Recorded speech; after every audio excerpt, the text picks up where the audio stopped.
সমুদ্রদা, তা বলে এরম একটা পরীক্ষা? হ্যাঁ, কজন মেয়ে এই পরীক্ষাটা পাশ করতে পারতো বলো তো? ছুটি হলে পাশ করতো। ওর আস্থা আছে, ভরসা আছে তোমার উপর, ও তোমায় ভালোবাসে।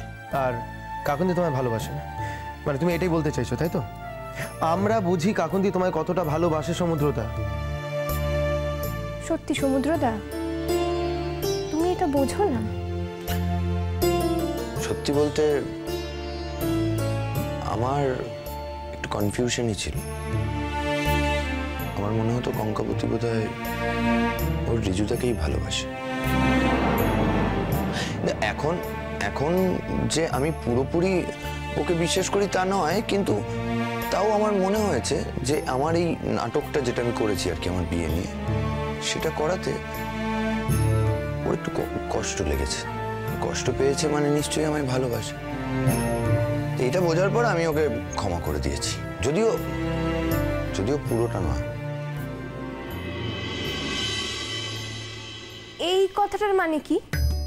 ক্ষমা আবার এভাবে অর্ধেক করা যায় নাকি? না মানে সামহাও আমার মনে হয় ওর ওই ঋজুদার ওপর একটু হলেও সফট কর্নার আছে। কখনো না, এরকম কিচ্ছু নেই। তুমি ওটা বুঝতে পারবে না ছুটি, একজন হাজবেন্ড বুঝতে পারবে। হ্যাঁ, একজন হাজবেন্ডই বুঝতে পারবে। আমাদের গ্রামে ময়রার দোকানে কি যেন নাম ছুটি? হরিদাস কাকা।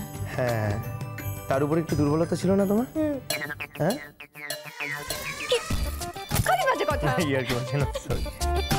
কতটা নিঃসংশয় হলে মানুষ এরকম একটা কথা বলতে পারে, যেটা সর্বজিৎ তোমায় বলছে।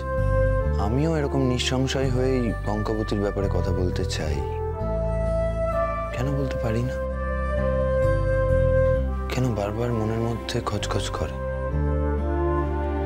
শুধু মনে হয় সত্যি বোধহয় ওর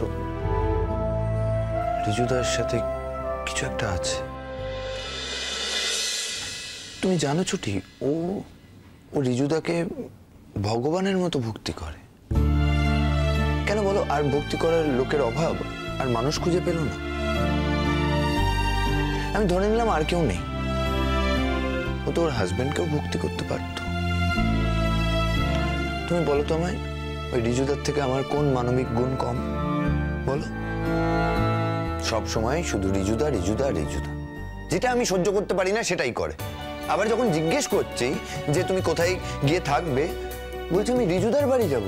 তুমি ভাবতে পারছো আমার স্ত্রী আমাকে বলছে যে ও নাকি একটা পর পুরুষের বাড়িতে গিয়ে থাকবে?